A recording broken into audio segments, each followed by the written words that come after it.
Korean mythology. The Green Frog. Long ago, the green frog lived with his widowed mother in a small pond. The green frog never listened to his mother, and when she told him to do something, he always did the opposite. If his mother told him to play in the hills, he went to the river. If she told him to go up, he went down. If she told him left, he went right. If she told him this, he did that. The mother frog worried about what she would do with her son. He caused her so much distress and embarrassment. Why can't he be like other frogs? She said to herself. Why can't he respect his elders and do what he's told? She worried about what would happen to him when she was gone. She knew she would have to do something to break his bad habits. Day after day, week after week, the mother frog scolded the green frog and tried to teach him the proper way to behave, but he continued to ignore her and did just as he wished. The mother frog was growing old, and she worried so much that eventually she became sick. But even then the green frog did not change his ways. Finally, when the mother frog knew she was going to die, she called her son to her side. She wanted a proper burial on the mountain, and since she knew that the green frog would do the opposite of what she told him, she chose her words carefully. I don't have much longer to live, she said.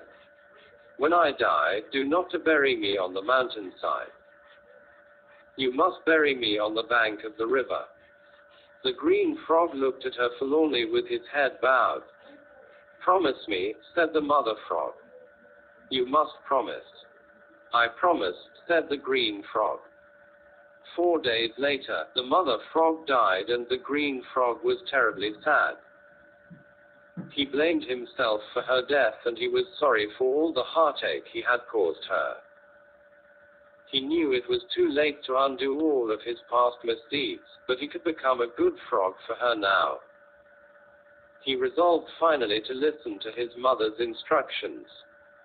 I always did the opposite of what she told me when she was alive, he said to himself, but now I will do exactly as she told me. So, even knowing that it was unwise, the green frog buried his mother by the river. And when it rained, he stood watch, praying to heaven that the water would not rise. But when the monsoon rains came that summer, the river rose higher and higher, it flowed over its banks and washed his mother's grave away. The green frog sat in the pouring rain by the river bank, crying and crying for his mother. And that is why, to this day, the green frogs cry when it rains. The end. Meaning behind the story. In Korean, the word chong chong can refer to both blue and green, as the word ching does in Chinese. For this reason, this story has sometimes been mistranslated as the blue frog, with the mistaken notion that there must be something unusual about the sun frog, i.e., his blue color, that makes him so contrary. But in Korean, there is no confusion of the colors blue and green, even when they are written with the same Chinese character. The chongkaeguri is a typical small green frog. What seems to be the odd specificity regarding its name in the story is due to another kind of wordplay. Another Chinese character, also pronounced chong, means to make a petition or a plea.